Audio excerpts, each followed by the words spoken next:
Good morning, all of you. So, in this lecture, we're discussing about the characteristics of high voltage for power transmission. Okay, so that is the first characteristics is the reduction of size of conductor. So, कशी reduction of size होणार आहे तर 3 फेजची आपली power काय आहे P is equals to √3 VL IL cos phi. Okay, so आपल्याला जी काय आपली कंडक्टर आहे कंडक्टरमध्ये आपण करंट पास करते. सो करंट फाइंड आउट करूया. सो करंटची व्हॅल्यू काय आली IL is equals to P divided by √3 VL cos phi. Okay, so आपला रेजिस्टन्सचा फॉर्म्युला काय R is equals to rho L upon A. Okay, so in transmission line the loss is the only heat loss. okay, so loss का असणार आहे WC is equals to 3 phase system आहे. So 3 into I² R. Okay, so आता याच्यामध्ये आपण जे काय value काढले त्या पुट करूया. सो काय आलं omega C is equals to rho omega C is equals to put करूया value P upon √3 VL cos phi into इथं 3 आहे इंटू आरचा फॉर्म्युला आहे rho L upon A. So आता आपल्याला reduction in size find out करायचं. So आपल्याला area find out करायचा आहे. सो हे एरिया इकडे आणला, हे WC इकडे आणलं. So A is equals to काय आला formula 3/√3 P divide by VL cos phi omega C into rho into L. Okay, into rho into L. Okay, आता बघा हा A आणि VL हे काय आहेत एकमेकाला इनव्हर्स प्रपोर्शन आहेत. So A is inversely proportional to VL. So as we increases the voltage cross section area is decreases. Okay, so कळालं हाय व्होल्टेज तुम्ही म्हणजे जेवढं व्होल्टेज वाढवत जाल तेवढा तुमच्या साईज ऑफ कंडक्टर काय होणार आहे डिक्रीज होणार आहे. ओके, सो नेक्स्ट पॉईंट आहे सेकंड कॅरेक्टरिस्टिक्स आहे voltage regulation.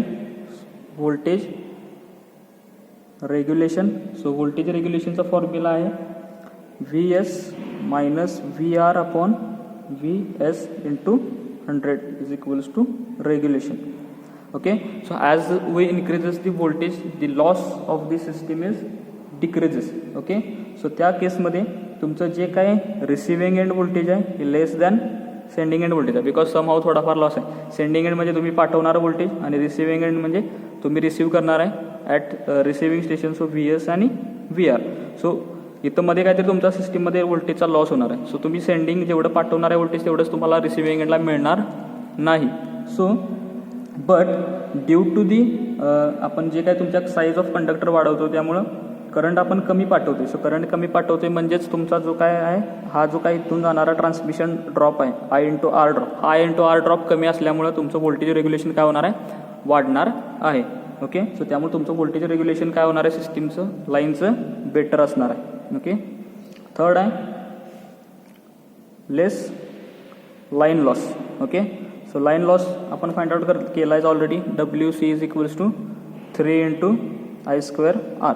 Okay, so as the voltage is increases so त्यातनं जो काय पास होणारा करंट आहे हा करंट काय होणार आहे कमी असणार आहे. सो बट ऑब्वियस करंट कमी असल्यामुळं हा जो काही लॉस आहे 3 × I² R हा लॉस पण काय असणार आहे कमी असणार आहे. ओके, क्लिअर आहे.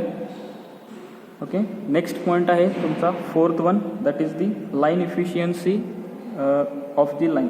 Okay, so line efficiency. Okay, so line efficiency आपण कशी कॅल्क्युलेट करते तर इफिशियन्सीचा फॉर्म्युला आहे तुमचा output upon input. Okay, so output divided by input plus losses. Okay, जर तुमचे लॉसेसच कमी असतील तर बट ऑब्वियस तुमच्या लाईनची इफिशियन्सी काय होणार आहे जास्त असणार आहे. त्यासोबतच तुमच्या ट्रान्समिशन लाईन कपॅसिटी पण जास्त होणार आहे ड्यू टू दी व्होल्टेज. आणि तुमचा जो काही इम्पिडन्स आहे सिस्टीमचा तो इम्पिडन्स पण काय होणार आहे वाढणार आहे. Okay, so this is the characteristics of high voltage for power transmission. आता तुमच्या ट्रान्समिशन लाईनचे ॲडव्हान्टेजेस काय आहेत तर तुमच्या ट्रान्समिशन लाईनसाठी जो काही कंडक्टिंग मटेरियल असणार आहे ते कमी लागणार आहे. त्यामुळे तुमची व्होल्टेज रेग्युलेशन बेटर असणार आहे, एफिशियन्सी चांगली असणार आहे, ट्रान्समिशन लाईन कॅपॅसिटी चांगली असणार आहे, परत लॉसेस कमी असणार आहेत. Okay, so there is the chapter 1 is over. Okay, so next lecture we start the chapter number 2.